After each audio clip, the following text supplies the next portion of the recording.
Tokire bare maega tokire.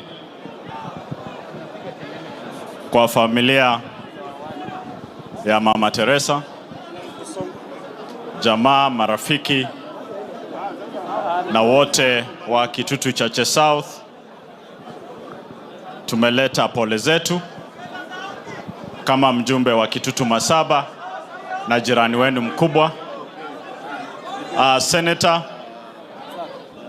Senator Richard, you are a great friend. We've learned a lot from you. Na tulikuja kugundua kwamba yale ambayo tulikuwa tunajifunza kwako ulijifunza kutoka kwa mama. Kwa mikutano yetu mingi umekuwa ukituletea ujumbe wa mama. We will miss those messages. We will miss those messages.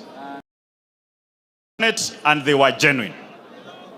And one of the message ilikuwa kwamba lazima hii serikali tuipandue.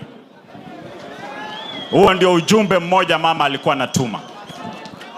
Lakini hatuwezi bandua hii serikali kama Daktari Fixit, Man Stivo, Chief Justice Orengo, Governor Sifuna, na Edwin Sifuna hamtatembea pamoja. Lazima tupange kuibandua hii serikali. Jana wamepandisha bei ya mafuta. Walituambia vita kule nje haviwezi pandisha bei ya mafuta hapa Kenya. Nini kilibadilika kutoka wakati Uhuru alikuwa rais na wakati Ruto ako rais? William Ruto, shukisha hiyo bei ama? William Ruto shukisha bei ama? Ndugu zetu ambao mnasema mnakamua ng'ombe kule, lazima ujue wakati unakamua ng'ombe na wakati unakamua ndume. Vile inaonekana mko busy kukamua ndume, kwa maana hakuna maziwa mnaleta, hakuna maendeleo mmeleta.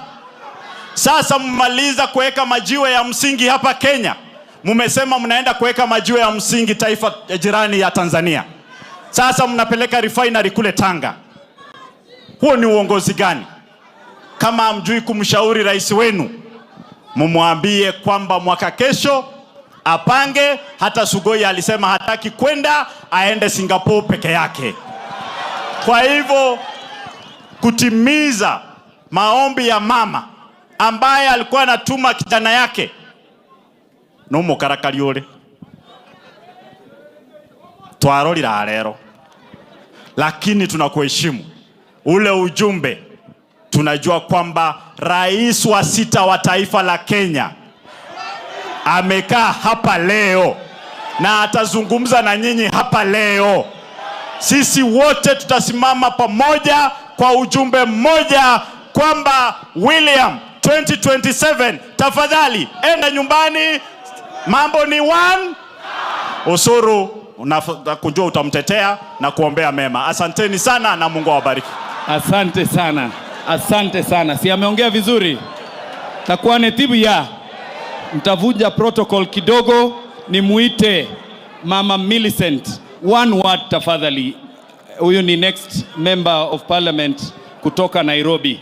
Just one word tafadhali. Bwana asifiwe. Bwana asifiwe.